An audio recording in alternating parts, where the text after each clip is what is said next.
قیامت میں کن لوگوں کا چہرہ سفید اور کن لوگوں کا چہرہ سیاہ ہوگا؟ ظلم کون کرتا ہے؟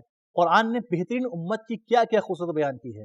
آئیے ان سوالات کے جوابات جانتے ہیں اس ایپیسوڈ میں۔ بسم اللہ الرحمن الرحیم۔ ناظرین محترم، السلام علیکم ورحمۃ اللہ وبرکاتہ۔ اپنے تمام ویورز کو ایک بار پھر سبیل قرآن کی اس تفسیری بز میں خوش آمدید کہتے ہیں۔ قرآن کتاب ہدایت ہے، تو آئیے اس کی تعلیمات پر عمل کرتے ہوئے ہدایت حاصل کرتے ہیں۔ آج آپ کے سامنے لے کر حاضر ہوئے ہیں سورہ ال عمران کی آیت نمبر 106، 7، 8، 9 اور 10۔ آئیے اپنے اس ایپیسوڈ کو شروع کرتے ہیں سورہ ال عمران کی آیت نمبر 106 اور 7 کی تلاوت اور اس کے ترجمے سے۔ کتاب انزلناه الیک مبارک لیدبروا آیاته ولیتذکر اولو الالباب۔ بسم اللہ الرحمن الرحیم۔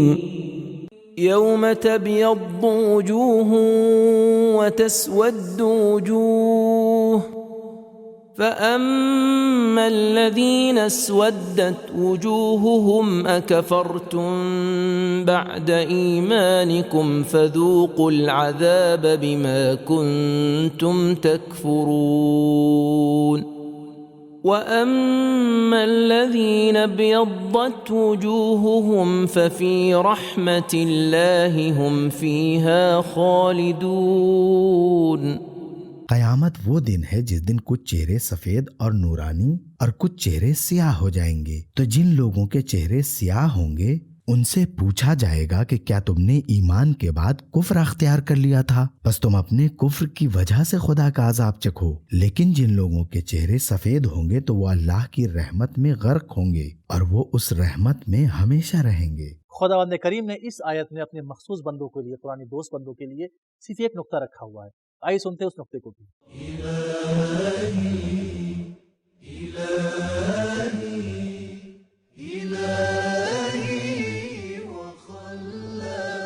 قیامت کے دن نورانی چہرہ اور سیاہ چہرہ شاید انسان کی اس روحانی کیفیت اور حالت کا حقیقی روپ اختیار کر لے گی جو اس کی دنیا میں تھی۔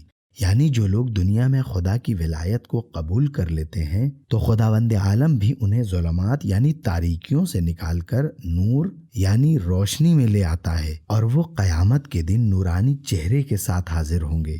لیکن جو لوگ طاغوت کی ولایت کو قبول کرتے ہیں تو طاغوت انہیں نور سے نکال کر خواہشات نفسانی، فرقہ پرستی، شرک اور جہالت کی تاریکیوں میں جھونک دیتے ہیں، اور وہ قیامت کے دن سیاہی اور تاریکی میں محشور ہوں گے۔ قرآن مجید میں 16 مرتبہ ایمان لانے کے بعد کفر اختیار کرنے، 2 مرتبہ اسلام کے بعد کفر کو اپنانے، 3 مرتبہ خدا پرستی کے بعد بچھڑے کی پرستش، اور 27 مرتبہ علم اور واضح دلائل کے آ جانے کے بعد انکار کر دینے کا مسئلہ بیان ہوا ہے۔ یہ سب صورتیں ہم سب کے لیے ارتداد کے خطرے کی علامت اور ہمارے لیے سنجیدہ تنبیہ اور خبردار کرنے کا موجب ہیں۔ سورہ ال عمران کی 2 آیت اور اس کا نقطہ سننے کے بعد آئیے اب سنتے ہیں سورہ ال عمران کی آیت نمبر 108 اور 109 کی تلاوت اور اس کے ترجمے کو۔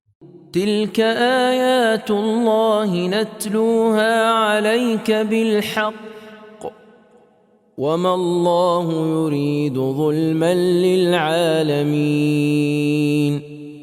وللہ ما فی السماوات وما فی الارض وَإِلَى اللَّهِ تُرْجَعُ الْأُمُورُ۔ یہ خدا کی آیتیں ہیں جنہیں ہم تمہارے سامنے حق کے ساتھ پڑھتے ہیں، اور اللہ تعالیٰ سارے جہان کے لوگوں میں سے کسی پر ظلم نہیں کرنا چاہتا۔ جو کچھ آسمانوں میں ہے اور جو کچھ زمین میں ہے سب خدا ہی کے لیے مخصوص ہے، اور تمام امور کی بازگشت صرف اسی کی طرف ہے۔ خداوند عالم نے قرآن مجید سے ہدایت حاصل کرنے والوں کے لیے ان 2 آیت میں بھی کچھ نکات رکھے ہیں۔ آئیے سنتے ہیں ان نکات کو بھی۔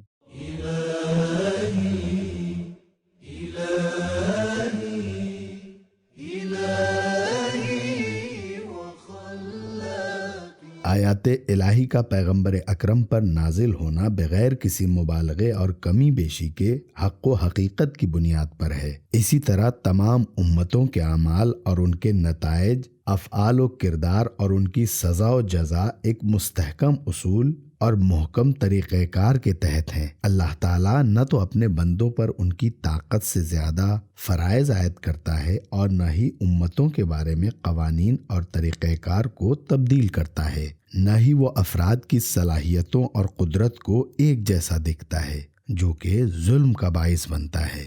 ظلم وہ کرتا ہے جس کے پاس کسی چیز کی کمی ہو یا صحیح راستے سے اپنے حق کو حاصل نہ کر سکتا ہو یا ظلم و ستم کی برائیوں سے غافل ہو، جبکہ اللہ تعالیٰ ان سب عیوب سے پاک ہے۔ وہ خدا کے کائنات کی تمام چیزیں اس کے قبضے قدرت میں ہیں اور تمام چیزیں اسی کی طرف پلٹیں گی، پھر اسے ظلم کرنے کی کیا ضرورت ہے؟ سورہ ال عمران کی آیت نمبر 108 اور 109 کی تلاوت، ترجمہ اور اس کا نکات جاننے کے بعد آئیے اب جانتے ہیں اس کے اہم پیغامات کو بھی۔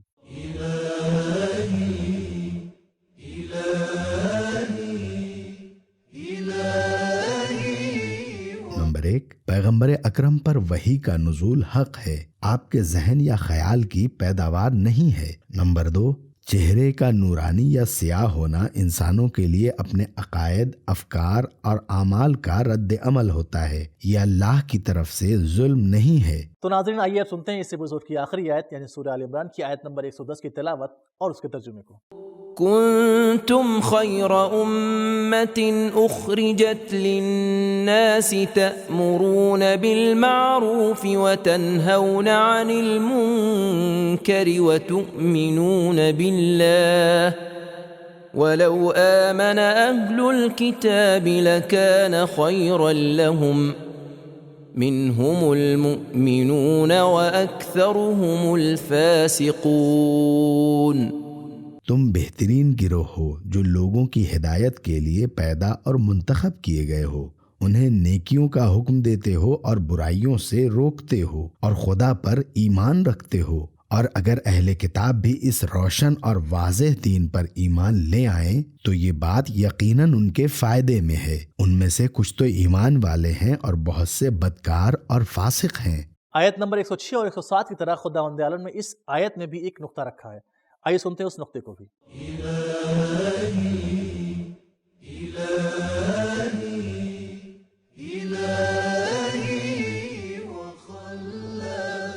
اسی سورے کی آیت نمبر 104 میں امر بالمعروف اور نہی عن المنکر کا فریضہ ایک خاص قسم کے لوگوں کے ذریعے انجام پانے کا حکم بیان کیا گیا ہے، لیکن اس آیت میں اس بات کی طرف اشارہ کیا گیا ہے کہ یہ ایک عمومی فریضہ ہے جس کی ادائیگی ہر ایک کے ذمے ہے۔ خداوند وحدہ اللہ شریک نے اپنے خاص بندوں کے لیے اس آیت میں بھی کچھ پیغامات رکھے ہیں، آئیے جانتے ہیں ان اہم پیغامات کو بھی۔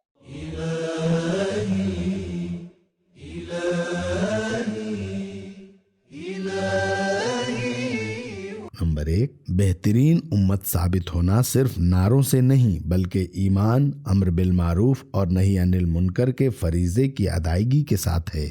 نمبر 2، خاموش اور بزدل امت نیکی اور بھلائی حاصل نہیں کر سکتی۔ نمبر 3، امر بالمعروف اور نہی عن المنکر اس قدر اہم ہے کہ امتوں کے معیار کا فرق اس سے معلوم کیا جا سکتا ہے۔ نمبر 4، امر بالمعروف اور نہی عن المنکر اس صورت میں محقق ہو سکتا ہے کہ جب مسلمان ایک امت کی شکل میں ہوں، یعنی جب ان کے پاس حاکمیت موجود ہو۔